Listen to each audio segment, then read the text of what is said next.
அறிவினுள் எல்லாம் தலையென்ப தீய செருவார்க்கும் செய்யா விடல். இந்த குறளோட பொருள் என்ன அப்படின்னு பார்த்தீங்க அப்படின்னா, ஒருத்தவங்க வந்து நம்ம கெட்டதே செஞ்சிருந்தாலும் திரும்ப வந்து அவங்களுக்கு வந்து நம்ம கெட்டது செய்யக்கூடாது, கெட்டது நினைக்கக்கூடாது அப்படிங்கிறது தான் அந்த குறளுக்கான பொருள். ஸோ ஹலோ மக்களே, வெல்கம் பேக் டு தமிழ் பசங்க விளாக்ஸ். ஸோ இன்னைக்கு வந்து ஒரு சூப்பர் இன்ட்ரெஸ்டிங்கான வீடியோ தான் பார்க்க போகிறோம். லாஸ்ட் வீடியோ நான் சொல்லியிருப்பேன். ஸோ இந்த வீடியோலுமே வந்து ஒரு இன்ட்ரெஸ்டிங்கான கோயிலை பற்றி தான் நம்ம பார்க்க போகிறோம். அந்த கோயில் வந்து எங்கே இருக்குது, அந்த கோயில் வந்து யாருக்கான அர்ப்பணிக்கப்பட்ட கோவில், யாரால் கட்டப்பட்டது, அதோட புராணம் எல்லாமே இந்த வீடியோவில் வந்து நம்ம ஃபுல் அண்ட் ஃபுல் பார்க்க போகிறோம். ஸோ வாங்க வீடியோக்குள்ளே நம்ம ஸ்ட்ரைட்டாக போயிடுவோம்.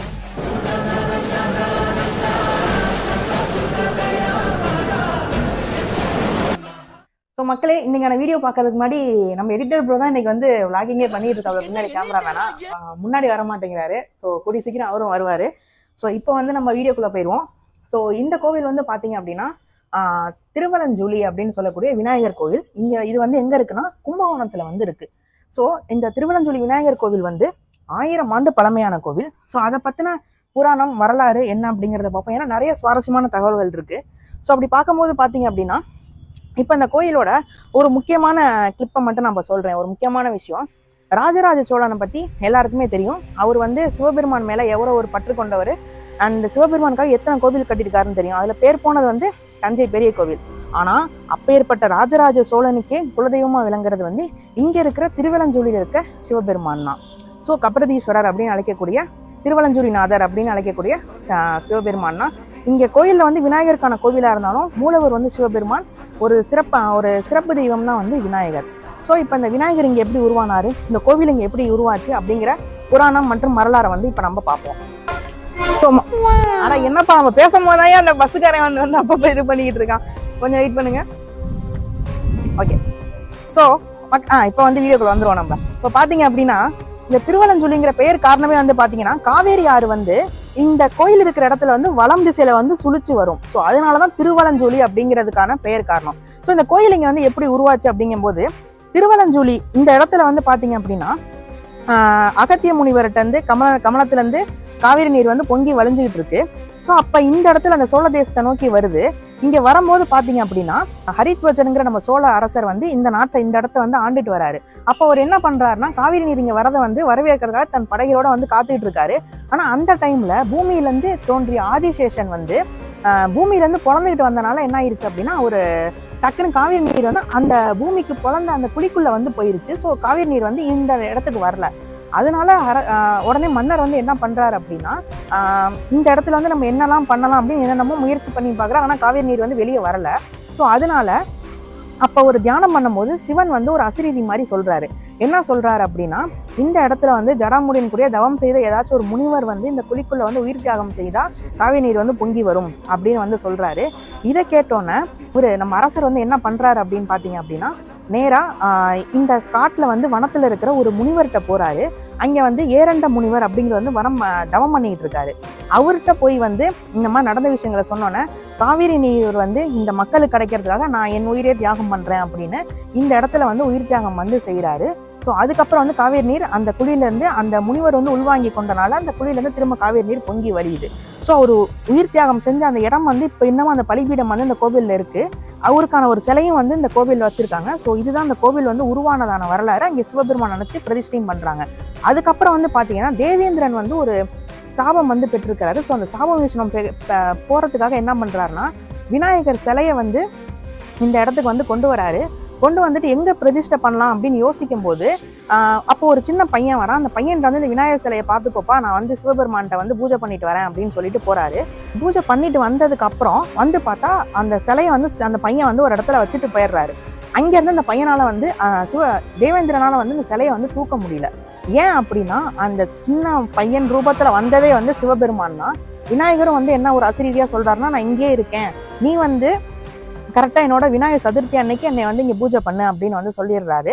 ஸோ அதனால இன்னமும் ஒவ்வொரு விநாயகர் சதுர்த்தி அப்ப தேவேந்திரன் வந்து இங்க வந்து அந்த விநாயகரை வந்து கும்பிட்டுட்டு போறதா வந்து நம்பப்படுது. அந்த விநாயகர் தான் வந்து வெள்ளை விநாயகர். இந்த வெள்ளை விநாயகர் எப்படி உருவானாருங்கிறது ஒரு புராண கதை. ஸோ மக்களே, இந்த திருவலஞ்சூழி விநாயகர் வந்து இந்த வெள்ளை விநாயகர், அவருக்கு பேர் வந்து சுவேத விநாயகர் அப்படின்னு வந்து அழைக்கிறாங்க. ஏன் அப்படின்னா, இந்த விநாயகர் வந்து எப்படி உருவானார் அப்படிங்கிறது வந்து இன்னொரு சுவாரஸ்யமான புராண கதை. என்ன அப்படின்னு பாத்தீங்க அப்படின்னா, தேவர்களும் அசுரர்களும் வந்து பார்க்கடலை வந்து கடையிறாங்க. ஸோ அப்படி கடையும் போது அதுல இருந்து அப்போ வந்து அந்த ஆழகால விஷத்தை வந்து நாகம் வந்து கக்கியது நம்ம எல்லாத்துக்குமே தெரியும்.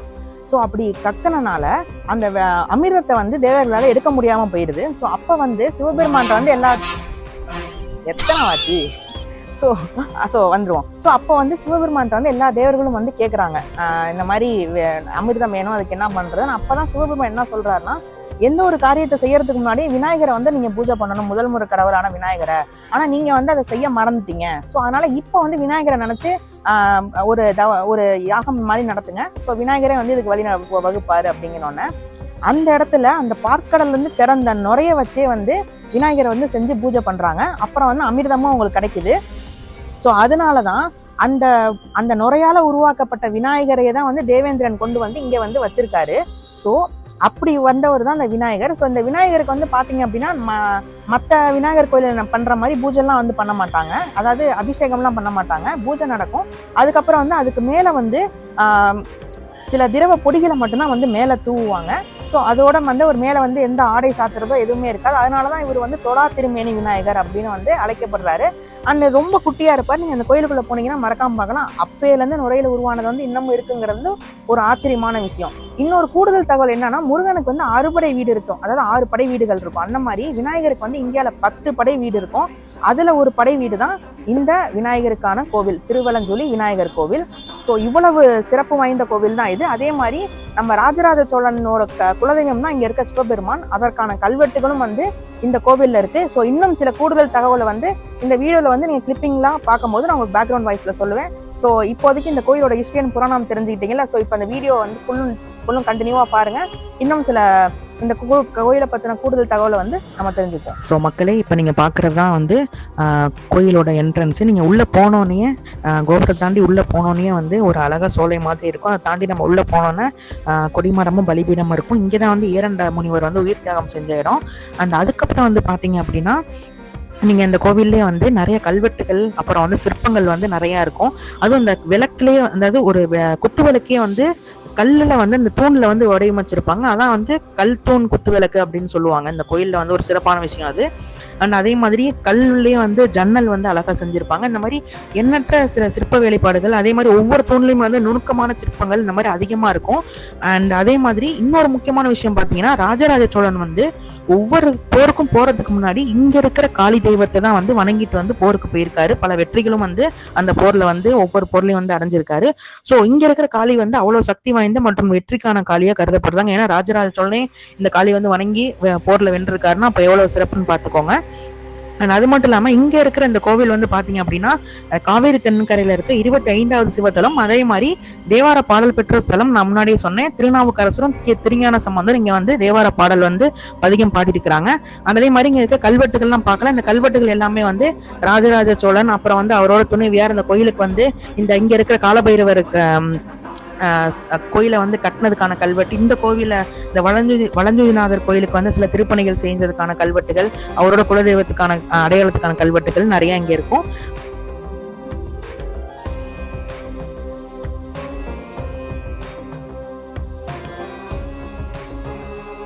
அண்ட் அது மட்டும் இல்லாம இந்த வெள்ளை பிள்ளையார வந்து எங்களால வந்து இங்க போட்டோ எடுக்க முடியல, அலோடு இல்லை. அதனால கூகுள்ல இருந்து எடுத்து போட்டிருக்கோம். இதான் அந்த சன்னதி.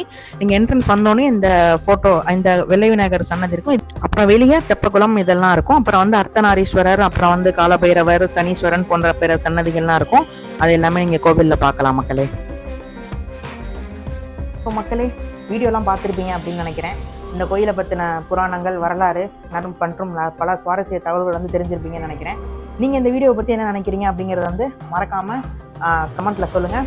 அண்ட் அதே மாதிரி இந்த வீடியோ பிடிச்சிருந்துச்சுன்னா லைக் பண்ணுங்கள், கமெண்ட் பண்ணுங்கள், ஷேர் பண்ணுங்கள். அண்ட் மறக்காமல் நம்ம சேனலை சப்ஸ்கிரைப் பண்ணுங்கள். ஏன்னா அடுத்தடுத்து வந்து இன்னும் ஒரு பல இன்ட்ரெஸ்டிங்கான வீடியோஸ் வந்து வந்துக்கிட்டே இருக்கும். நம்ம கண்டினியூவாக போட்டுக்கிட்டே இருப்போம். எடிட்டர் ப்ரோ வந்து இன்றைக்கி ஃபுல்லும் நல்லா வாக்கிங்லேயே வச்சுருந்தாப்புல. கிட்டத்தட்ட வந்து எவ்வளோ தூரம் நடந்துருப்பேன் இந்த நடந்துக்கிட்டே இருந்தேன்னா இந்நேரம் வந்து நான் இங்கேருந்து பார்த்தீங்கன்னா காஷ்மீர் வரைக்குமே போயிருப்பேன். அவ்வளோ தூரம் நடந்துக்கிட்டே இருந்தேன். எங்கெங்கேயோ ஏறலாம் விட்டாரு. ஸோ இந்த வீடியோக்கு வந்து மறக்காமல் லைக் பண்ணுங்கள், எல்லாருக்கும் ஷேர் பண்ணிடுங்க. உங்களை இன்னொரு வீடியோவில் வந்து மீட் பண்ணுறேன். அண்ட் எடுக்கிறப்போ ஏதாச்சும் பேசுவீங்க. கடைசியாக வந்து வரவே மாட்டேங்கிறாரு. சரி, ஓகே. எப்போ வருவேன், எப்படி வருவேன்னு யாருக்கும் தெரியாது. ஆனால் வர வேண்டிய நேரத்தில் கரெக்டாக வருவேன். அடுத்த வீடியோவில் வந்து மீட் பண்ணுறேன். ஸோ ஸ்டே டியூனாக இருங்க. அடுத்த கோயிலுமே வந்து ஒரு பழங்காலத்து கோவில், அதுவுமே வந்து எங்கே இருக்குது அதை பற்றி தெரிஞ்சுக்கணும் அப்படின்னா ஸ்டே டியூன்டா இருங்க மக்களே. அடுத்த வீடியோவில் மீட் பண்றேன். So until then bye from Keerthi Vasan from Tamil Pasanga. Bye by.